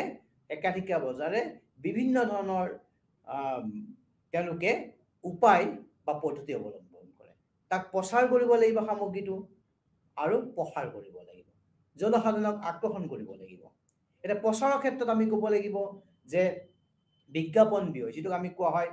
এডভাৰটাইজমেণ্ট কষ্ট আমি এটা এটা সামগ্ৰী বজাৰত আহিছে বুলি আমি কেনেকৈ গম পাম তাক আমি দেখা পোৱা যায় যে বাতৰি কাকত মেগাজিন টিভি বা আজিকালি যিবিলাক ছ'চিয়েল মিডিয়া আছে বা সামাজিক মাধ্যম আছে তাৰ যোগেদি তাক বিজ্ঞাপন দিয়া হয় গতিকে বিজ্ঞাপন ব্যয়টো বিক্ৰী ব্যয়ৰ এক উল্লেখযোগ্য প্ৰকাৰ বা এক উদাহৰণ ঠিক সেইধৰণে মানুহৰ পদূলিয়ে যিটো বিক্ৰী কৰা হয় ডোৰ টু ডোৰ চেলিং আমি কেতিয়াবা দেখা পোৱা যে আমি ঘৰত থাকিলে ঘৰৰ কলিং বেলটো কোনোবাই বজাই দিয়ে আমাক বজাই দিয়েছে আমি যে দৰজা খুলিম বা আমি দুৱাৰখন খুলিম আমাক কিছু লোকে তেওঁলোকৰ সামগ্ৰীবিলাক বিক্ৰী কৰিব অহাৰ কথা অৱগত কৰিব গতিকে এইটো ডোৰ টু ডোৰ কিছুমান অফাৰ দিয়ে ফ্ৰী চেম্পুল কিছুমান বিনামূলীয়া আমাক আৰ্হি দিয়ে যে আপুনি এইটো ব্যৱহাৰ কৰি চাওকচোন এইটো আপুনি যদি ভাল পায় আৰু যে সামগ্ৰী আপুনি কিনিব পাৰে গতিকে সেই ফ্ৰী চেম্পুলত যিটো খৰচ হৈছে সেইটো বিক্ৰী ব্যয় বুলি কোৱা হয় আমি কিছুমান শ্বপিং মল বা আমি কিছুমান বিক্ৰী কেন্দ্ৰ বা বিক্ৰী প্ৰতিষ্ঠানত যে আমি যোৱা যায় বিশেষকৈ পূজাৰ সময়ত বা আমি দেখা পোৱা যায় যে গৰমৰ সময়ত বা ঠাণ্ডাৰ সময়ত আমি দেখা পোৱা যায় যে ডাঙৰকৈ লিখা থাকে যে 70% অফ আপ টু 70% অফ অৰ্থাৎ গ্ৰাহকক আকৰ্ষণ কৰাৰ এটা উপায় বা ঠিক সেইদৰে আমি দেখা পাওঁ যে buy one get one free এটা কিনিলে বা 50% অফ এই সকলোবিলাক হৈছে বিক্ৰী ব্যয় গতিকে এই ব্যয়ৰ যোগেদি প্ৰতিষ্ঠানখনে একাধিকাৰ প্ৰতিষ্ঠানখনে তেওঁলোকৰ সামগ্ৰীটোৰ গুণাগুণ সম্পৰ্কে উৎকৃষ্টতাৰ সম্পৰ্কে আৰু লগতে সামগ্ৰীটো প্ৰসাৰৰ সম্পৰ্কে গ্ৰাহকৰ আগত অৱগত কৰে এই বিক্ৰী ব্যয় একাধিকাৰ বজাৰৰ এক গুৰুত্বপূৰ্ণ বৈশিষ্ট্য ঠিক সেইধৰণে অপূৰ্ণ জ্ঞান হৈছে যে পূৰ্ণপ্ৰযোজ্যমূলক বজাৰত যিহেতু সম্পূৰ্ণ জ্ঞান থাকে কিন্তু একচিটিয়া বজাৰত কোনো জ্ঞান অৰ্থাৎ যাক কোৱা হয় ইম্পাৰফেক্ট নলেজ বুলি কয় ঠিক সেইদৰে ইন মনোপলিষ্টিক কম্পিটিশ্যন অৰ্থাৎ একাধিকাৰ বজাৰতো জ্ঞান সম্পূৰ্ণ নহয় গতিকে এইটো এটা গুৰুত্বপূৰ্ণ কাৰণ দুজন পৃথক বিক্ৰেতাৰ উৎপাদিত দ্ৰব্যৰ গুণাগুণ অৰ্থাৎ সঠিক হ'লেও উপভোক্তাক উৎপাদিত দ্ৰব্যটোৰ প্ৰতি আকৃষ্ট কৰিবলৈ সেই সময়ত কিছুমান কাল্পনিক পাৰ্থক্য দেখুৱাবলৈ চেষ্টা কৰে কাল্পনিক পাৰ্থক্য এইটো তেতিয়া সম্ভৱ হয় যেতিয়া বিক্ৰেতা উৎপাদিত দ্ৰব্যৰ বিষয়ে উপভোক্তাৰ কোনো জ্ঞান নাথাকে এতিয়া ধৰা হওক আমি যেতিয়া টিভি আমি বা দূৰদৰ্শন আমি চাওঁ আমি দৰ্শন কৰোঁ দূৰদৰ্শন দেখা পোৱা যায় যে এটা ল'ৰাই খেলি আছে খেলি থাকোঁতে সি বোকা লাগিছে শ্বাৰ্টটো তাৰ পিন্ধি থকা শ্বাৰ্টটো লেতেৰা হৈছে গতিকে যেতিয়া লেতেৰা হৈছে দেখুওৱা হৈছে যে শ্বাৰ্টটো বিভিন্ন ধৰণৰ ডিটাৰজেণ্ট পাউডাৰে তাক ধোৱা হৈছে কিন্তু যেতিয়া এৰিয়েলে ধোৱা হৈছে সেই কাপোৰটো যিটো বগা হৈছে যিটো ধকধকীয়া বগা বুলি কোৱা হয় বগা হৈছে বেলেগকে কোৱা হয় গতিকে ই এটা কাল্পনিক পাৰ্থক্য কিন্তু বাস্তৱ ক্ষেত্ৰত ইমান বগা হোৱা দেখা নাযায় বা ঠিক সেইদিনা আমি যেতিয়া ভিটামিন টেবলেট ৰিভাইটেলৰ এডভাৰটাইজটো দিয়া হয় দেখা হৈছে ৰিভাইটেল এটা খোৱাৰ পিছত মানুহজন সম্পূৰ্ণ সুস্থ হৈ গৈছে কিন্তু প্ৰকৃততে জানো হৈছে নাই হোৱা গতিকে গ্ৰাহকসকলে অলপ এই ক্ষেত্ৰত তেওঁলোকৰ জ্ঞান শূন্য হৈ পৰে যে সঁচাকে ইয়াৰ উৎকৃষ্টতা আছে নেকি উৎকৃষ্ট বুলি ভাবি লয় গতিকে ই এটা মানে ইমপাৰফেক্ট যিটো নলেজ বুলি কোৱা হয় সম্পূৰ্ণ জ্ঞান নথকাটো একাধিকাৰ বজাৰৰ এক গুৰুত্বপূৰ্ণ বৈশিষ্ট্য ইতিমধ্যে আমি কৈছিলোঁ প্ৰতিষ্ঠানৰ সংখ্যা বৃহৎ বুলি ক'ব গ'লে 1000 2000 ব্যৱসায় পৰ্যন্ত থকাটো বুজোৱা নাই ইয়াত 25 হ'ব পাৰে 40 হ'ব পাৰে 50 60 ব্যক্তিগত প্ৰতিষ্ঠান থাকিব পাৰে আৰু এই বৃহৎ হোৱাৰ কাৰণে কি হ'ব পাৰে যে প্ৰতিষ্ঠানখনৰ বজাৰৰ ওপৰত কোনো তেনেকুৱা হেৰি নাথাকে দখল নাথাকে ক্লোজ সাবস্টিটিউট থাকিব নিকট বিকল্প যেহেতু প্ৰতিষ্ঠানখনৰ কি থাকিব উৎপাদনৰ দ্ৰব্যৰ পৃথকীকৰণ গতিকে আমি তলত এটা চিত্ৰত আমি দেখা পোৱা গৈছে যে সামগ্ৰী পৃথকীকৰণৰ কথা আছে প্ৰডাক্ট ডিফাৰেন্সিয়েশ্যনৰ কথা আছে বিক্ৰী ব্যয় ইতিমধ্যে আমি এই সম্পৰ্কে আলোচনা কৰিছো গতিকে এই চিত্ৰটোত আমি দেখা পোৱা গৈছে যে আমি কিছুমান এটা জি হাৰ্বেল নিম গতিকে ইয়াত দেখা পোৱা গৈছে আৰু ইয়াতে দেখা পোৱা গৈছে যে এই 125 গ্ৰাম তাৰমানে 100 গ্ৰামত 125 গ্ৰাম পোৱা হয় গতিকে এইটো কোৱা হৈছে যে আপুনি এইটো কিনক 25 গ্ৰাম বেছিকে পাব এই যে 25 গ্ৰামত যিটো অধিক খৰচ হৈছে এই চিত্ৰতে দেখুৱাইছে এইটো হ'ল আপোনাৰ বিক্ৰী ব্যয় গতিকে এই নিমটোৰ লগত এই জি হাৰ্বেল উদ্দেশ্য একেটাই কিন্তু দুটাই টুথপেষ্ট কিন্তু দেখা পোৱা গৈছে সিহঁতৰ কালাৰ এটা হাৰ্বেল ওকে ঠিক সেইধৰণে সিহঁতৰ গুণাগুণ অলপ বেলেগ ধৰণৰ বা ইয়াত 125 গ্ৰাম বেছিকৈ অতিৰিক্ত দিয়া হৈছে এটা গ্ৰাহকক আকৰ্ষণ কৰিবলৈ কি চেষ্টা কৰা হৈছে এটা সামগ্ৰী পৃথকীকৰণৰ বিক্ৰী ব্যয়ৰ যিটো সম্পৰ্ক একাধিকাৰ বজাৰত বৈশিষ্ট্যসমূহৰ বিষয়ে আলোচনা কৰোঁতে আমি উল্লেখ কৰি আহিছোঁ যে সামগ্ৰী পৃথকীকৰণ হৈছে এক বজাৰৰ এক মুখ্য বৈশিষ্ট্য অৰ্থাৎ এই বৈশিষ্ট্যটোৰ বাবে এই বজাৰৰ ব্যৱস্থাটো পূৰ্ণপ্ৰতি বজাৰৰ লগত অলপ পৃথক এতিয়া আমাক যদি কোৱা হয় যে কোনটো বৈশিষ্ট্যই একাধিকাৰ বজাৰক পূৰ্ণপ্ৰতিযোগিতামূলক বজাৰৰ পৰা পৃথক কৰি তুলিছে সেইটো হৈছে সামগ্ৰী পৃথকীকৰণ অন্যথা পূৰ্ণপ্ৰতি বজাৰৰ সৈতে এই বজাৰ বিশেষ কোনো প্ৰভেদ দেখিবলৈ পোৱা নাযায় এই দুই বজাৰৰ ব্যৱস্থাৰ মাজত প্ৰধান পাৰ্থক্য হৈছে যে একাধিকাৰ বজাৰত বিভিন্ন প্ৰতিষ্ঠানৰ সামগ্ৰী ভিন কিন্তু পূৰ্ণপ্ৰতিযোগিতামূলক বজাৰত বিভিন্ন প্ৰতিষ্ঠানৰ সামগ্ৰীসমূহ সম্পূৰ্ণ গুণসম্পন্ন চাহিদা ৰেখাৰ আকৃতি কেনেকুৱা হ'ব পাৰে এই যে প্ৰডাক্ট ডিফাৰেন্সিয়েশ্যনটো আছে অৰ্থাৎ সামগ্ৰী পৃথকীকৰণৰ কাৰণে কেনেকুৱা হ'ব পাৰে এতিয়া দেখা পোৱা গৈছে যে ডি এডাল চাহিদা ৰেখা আমি এক্স অক্ষত আমি পৰিমাণ দেখুৱাইছো আৰু ওয়াই অক্ষত আমি দৰ দেখুৱাইছো ডি হৈছে চাহিদা ৰেখা এটা OP1 দৰত Q1 সামগ্ৰী বিক্ৰী কৰা হৈছে এতিয়া যদি সামগ্ৰীবিধত আমি কি কৰা হয় পৃথকীকৰণ কৰা হয়